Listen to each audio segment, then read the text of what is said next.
Good morning, student. Today we are going to discuss about another topic, that is limitation of psychology inquiry, in the continuation of chapter number 2. So in this we are going to discuss about what are the restrictions in psychological inquiry. So the first, that is lack of true 0 point. So as it is believed in physical sciences, measurement to start with from 0. For example, if you want to measure the length of a table, you can measure it starting from the 0 and can say it 3 long.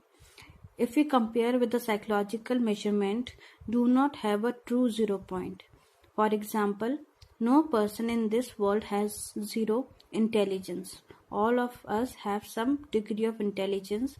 What psychologists do is that they are arbitrarily decide a 0 point as a 0 point and proceed further. As a result, whatever score we get in psychological studies are not absolute in nature, rather they have relative value. In some of the studies, ranks are used as scores. For example, on the basis of rank obtained in some tests, the teacher's 3 arranges the student in order 1, 2, 3, 4 and so on. The problem in such type of assessment is that the difference between the first and the second rank holder may not be the same, and the difference between second and third rank holder is not same. Out of 50, the first rank holder might score 48 and the second 47 and the third 40. As you can see, the difference between the first and the second rank holder is not the same as in the case between the second and the third rank holder. This also illustrates the relative nature of psychological measurement. So children, when we conduct a particular psychological test or a measurement, the differences which arise is not similar as compared to other individual. Now talking about the another limitation, that is relative nature of psychological tools. So children, it means in rural and urban areas, the same psychological test cannot be used. Now why it cannot be used? Because of the language and culture of which one is part of. So psychological tests are used by keeping in some of the silent features of a particular context about an individual of which culture he or she is a part of.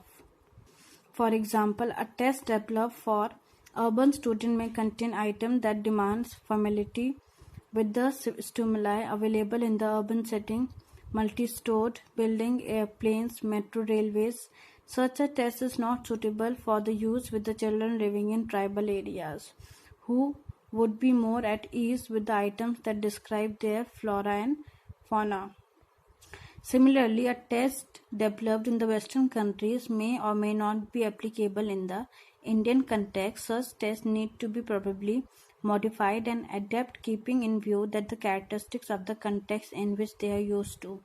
So these psychological tests are designed by knowing about an individual of culture of which he or she is a part of, whether they'll be able to assess those types of equipment.